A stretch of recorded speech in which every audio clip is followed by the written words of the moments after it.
Good morning, my dear students of class 3. It's your social studies revision class. Okay, students? And today's date is 9th of September 2020. So let's start our today's revision classwork. Okay, students, in the last class we started the exercises of Kolkata. Okay, and we finished our D, and today we start with E. Answer the questions in detail. Okay, briefly explain the climate of Kolkata. So the answer is এর মানে হলো কলকাতার climate কীরূপ। তো অ্যান্সারটা হলো যে মানে কেমন ধরনের জলবায়ু বা আবহাওয়া থাকে কলকাতায়। Kolkata experiences hot and humid summers while its winters are moderately cold. It receives rainfall in the months of June, July, August and September. তো বলেছে যে কলকাতা এক্সপিরিয়েন্স করে কিরকম অনুভব করে, কলকাতা খুব গরম অনুভব করে, আবার আর্দ্র গ্রীষ্ম মানে খুব গরম এবং আর্দ্র গ্রীষ্মকাল অনুভব করে থাকে। আর যখন উইন্টার হয়, শীত হয়, তখন মডারেটলি কোল্ড থাকে, সাধারণত ঠান্ডাই থাকে। আর রেইনফলস হয়ে থাকে ইন দ্য মান্থ অফ, কোন কোন মাসে রেইনফল অর্থাৎ বৃষ্টিপাত হয়ে থাকে? জুনে হয়, জুলাইয়ে হয়, আগস্টে হয় আর সেপ্টেম্বরে হয়। ওকে, তো এই জুন, জুলাই, আগস্ট, সেপ্টেম্বর এই 4টে মাস বৃষ্টিপাত হয়ে থাকে। আর শীতের সময় শীত থাকে, মডারেটলি কোল্ড থাকে। আর সামার্সটা কেমন হয়? হট হয় আর হিউমিড হয়, মানে উষ্ণ এবং আর্দ্র গ্রীষ্মকাল। ঠিক আছে, তো এটাই তোমাদের answer. So our next question is name any 5 places of tourist attraction in Kolkata. মানে কলকাতার এমন একটি 5টি জায়গার নাম বলো যেখানে ট্যুরিস্ট অ্যাট্রাকশন এর জন্য খুবই প্রসিদ্ধ, মানে পর্যটকদের দৃষ্টি আকর্ষণের জন্য কলকাতায় যে সমস্ত স্থান রয়েছে সেগুলোর মধ্যে 5টির নাম বলতে বলা হয়েছে।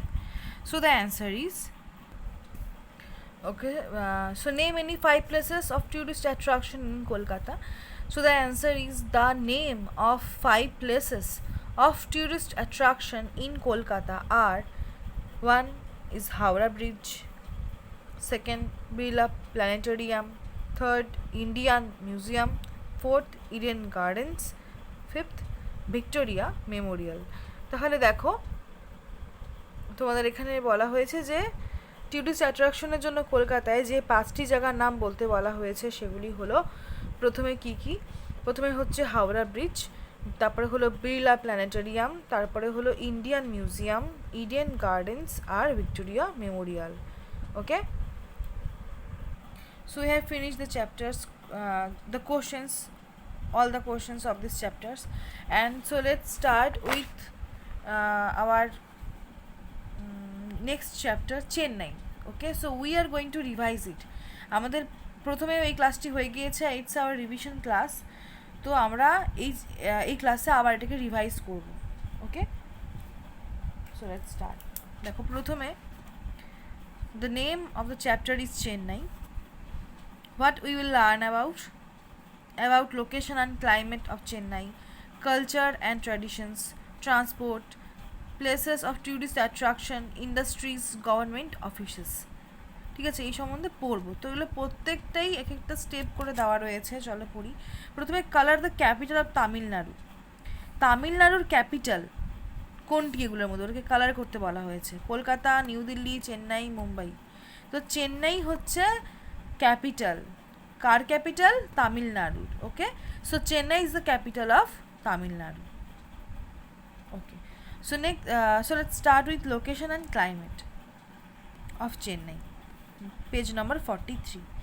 So let's start. Chennai is the capital of Tamil Nadu.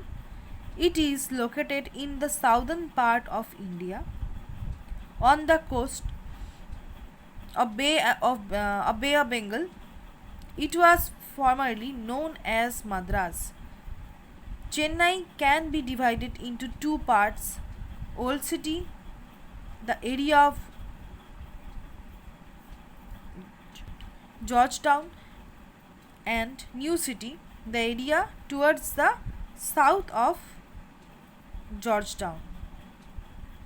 ওকে, তো বলেছে চেন্নাই হলো তামিলনাড়ুর ক্যাপিটাল। তারপরে এটা কোথায় অবস্থিত? সাউদার্ন পার্ট অফ ইন্ডিয়া, মানে ভারতের দক্ষিণ দিকে। ঠিক আছে, কোন কোস্টের উপরে? বে অফ বেঙ্গলের উপরে। ওকে, বে অফ বেঙ্গল মানে বঙ্গোপসাগরের দিকে। আচ্ছা, it was formerly known as Madras. এই চেন্নাইকে মাদ্রাসও বলা হয়ে থাকে। আর Chennai can be divided into two parts. চেন্নাইকে দুটো ভাগে ভাগ করা হয়ে থাকে। একটা হলো ওল্ড সিটি, যেটা হলো জর্জ টাউনের এরিয়ার মধ্যে অবস্থিত। এটা হলো নিউ সিটি, যেটা জর্জ টাউনের দক্ষিণ দিকে অবস্থিত। ওল্ড সিটি আর নিউ সিটি এই দুটো তাহলে রয়েছে, এই দুটো পার্ট চেন্নাইয়ের। ওকে, তো চেন্নাইয়ের আগে নাম ছিল কি? মাদ্রাস। আর চেন্নাইয়ের ক্যাপিটাল, কার ক্যাপিটাল? চেন্নাই, তামিলনাড়ু। ওকে, সো তামিলনাড়ুর ক্যাপিটাল হলো চেন্নাই, এটুকুন মনে রাখতে হবে। Next, Chennai experiences hot and humid climate throughout the year, though cool breeze from the sea brings a little relief. Temperature drops negligibly. The city receives rainfall in winter. তো বলেছে চেন্নাইয়ের climate সম্পর্কে বলা হয়েছে একটু, যে চেন্নাই যে রয়েছে এই জায়গাটা কেমন, এখানকার মানুষেরা কেমন অনুভব করে, ক্লাইমেটটা কী ধরনের। তো উষ্ণ এবং আর্দ্র ক্লাইমেট রয়েছে, সারা বছর ধরে থাকে এখানে। এছাড়া সামুদ্রিক যে মৃদুমন্দ যে বাতাসগুলো বয়ে আসে চেন্নাইয়ের দিকে, যেহেতু চেন্নাইটা উপকূলের দিকে অবস্থিত, এই যে এইখানটা চেন্নাই অবস্থিত উপকূল, এটা হলো বে অফ বেঙ্গল মানে বঙ্গোপসাগর রয়েছে এখানে। তো এই যে এই কোস্টার মধ্যে উপকূল রেখার উপর চেন্নাই অবস্থিত, তাই সামুদ্রিক হাওয়াটা এদিকে আসে এবং সেটা খুবই রিলিফ হয়, মানে খুব সন্তোষজনক হয়।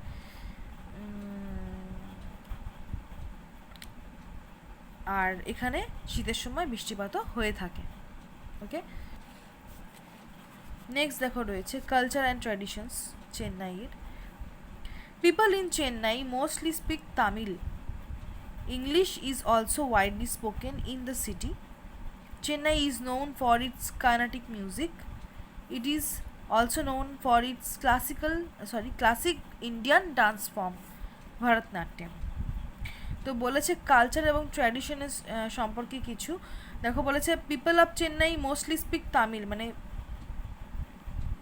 চেন্নাইয়ের যারা লোক রয়েছে তারা বেশিরভাগ তামিলে কথা বলে, তামিল ভাষা। ঠিক আছে, অর্থাৎ তেলুগু, তামিল বা তেলুগু ভাষায় তারা কথাবার্তা বলে থাকে এবং কথোপকথন করে। আর ইংলিশও ইউজ হয়ে থাকে এই সিটিতে। আর চেন্নাই কার্নাটিক মিউজিক হিসেবে খুবই ফেমাস। চেন্নাইতে কার্নাটিক মিউজিক এর খুব প্রচলন রয়েছে। আর চেন্নাই কিসের জন্য আরও বিখ্যাত? কার্নাটিক মিউজিক, তারপরে ইন্ডিয়ান ডান্স ফর্ম রয়েছে এখানে, কি? ভারতনাট্যম। ঠিক আছে, তো ভারতনাট্যম এক ধরনের Indian classic Indian dance form, তারপরে কার্নাটিক মিউজিক রয়েছে। তো এই সমস্ত অ্যাক্টিভিটির জন্য কিন্তু চেন্নাই ভীষণভাবে পপুলার বা ফেমাস। দেখো, এই কার্নাটিক মিউজিক পারফরমেন্স হচ্ছে এখানে বিভিন্ন ধরনের বাদ্যযন্ত্র নিয়ে।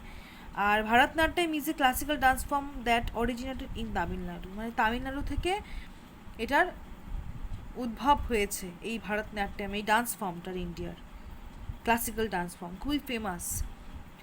তো যেহেতু চেন্নাই তামিলনাড়ুর ক্যাপিটাল, তো অবশ্যই চেন্নাই বা তামিলনাড়ু এদের সবারই হলো একটা খুবই ফেমাস পয়েন্ট এটা। ওকে, তো সেই জন্য এত প্রসিদ্ধ, কারণ কি এখানে এই ক্লাসিক্যাল ডান্স ফর্মটার উদ্ভব হয়েছে। ওকে, নেক্সট দেখো রয়েছে people of Chennai celebrate many festivals. The most important festivals are Pongal and Christmas. Pongal is the harvest festival that is celebrated over a period of 4 days. It is celebrated by cooking newly harvested rice in earthen pots, which is then offered in puja. Okay, তারপরে Christmas is also one of the festivals celebrated in Tamil Nadu. People decorated their entrance with rangolis on Pongal. Idli, dosa, rice, sambar, vada, uttapam and upma are some of the famous dishes of Chennai. Filtered coffee is the most popular beverage in Chennai. Tennis, cricket, hockey and tennis are some of the popular sports played in Chennai. এখানে একটা টেনিসই হবে, এই টেনিসটা হবে না, কেটে দেবে। ওকে, তো দেখো বলেছে কি যে চেন্নাইয়ের যারা লোকজন রয়েছে তারা কিছু কিছু উৎসব পালন করে থাকে। মোস্ট ইম্পর্টেন্ট যে উৎসবগুলো রয়েছে, যেমন একটা হলো ক্রিসমাস, একটা হলো পোঙ্গাল। এবার পোঙ্গালটা কি, ক্রিসমাসটা আমরা তাও জানি কি যীশু খ্রিস্টের জন্মদিন হিসেবে এটা পালন করে থাকি আমরা। তো ক্রিসমাসটা আমরা জানি। এবার পোঙ্গালটা কি, একটা হারভেস্ট ফেস্টিভ্যাল পোঙ্গাল, মানে নতুন ধানের চাল সেদিন তারা যখন মানে মাটির পাত্রে তারা ঠাকুরকে ভোগ লাগায়। ঠিক আছে, মানে পোঙ্গাল হলো একটা হারভেস্ট ফেস্টিভ্যাল। সবার প্রথমে তো এটা হলো নবান্ন উৎসব যাকে বলি আমরা। ঠিক আছে, এটা একটা ফসলের উৎসব। তো 4 দিন ধরে এই উৎসবটা পালন করা হয়ে থাকে। আর নতুন ধানের চাল রান্না করা হয় এবং সেটা ঠাকুরকে আগে পুজোয় ভোগ লাগানো হয়, তাও মাটির পাত্রে। ঠিক আছে, আর পোঙ্গালে সারা খুব সুন্দরভাবে সাজানো হয় সারা ঘর বাড়ি বা সেই অকেশনের জায়গা বা সেই পুজোর জায়গা, চারপাশে রঙ্গোলি দেওয়া হয়। ঠিক আছে, আর এবার কিছু কিছু খাবার রয়েছে, যেমন ইডলি, ধোসা, রাইস, সাম্বার, ভাডা, তারপরে হচ্ছে উত্তাপাম, উপমা, এগুলো সব হচ্ছে ফেমাস ডিশ চেন্নাইয়ের। আর ফিল্টার্ড কফি, ঠিক আছে, খুব পপুলার চেন্নাইতে। আর এছাড়া কিছু খেলা রয়েছে, কিছু স্পোর্টস রয়েছে, যেমন ধরো টেনিস, ক্রিকেট, হকি। ওকে, তো এগুলো হলো পপুলার স্পোর্টস যেগুলো চেন্নাইতে খেলা হয়। তো আজকে আমরা এই পর্যন্তই পড়বো। ভালো মতো এই পর্যন্ত, এটা আমাদের রিভিশন ক্লাস, তাই ভালো মতো পড়বে। ঠিক আছে, short today's class is over. Thank you.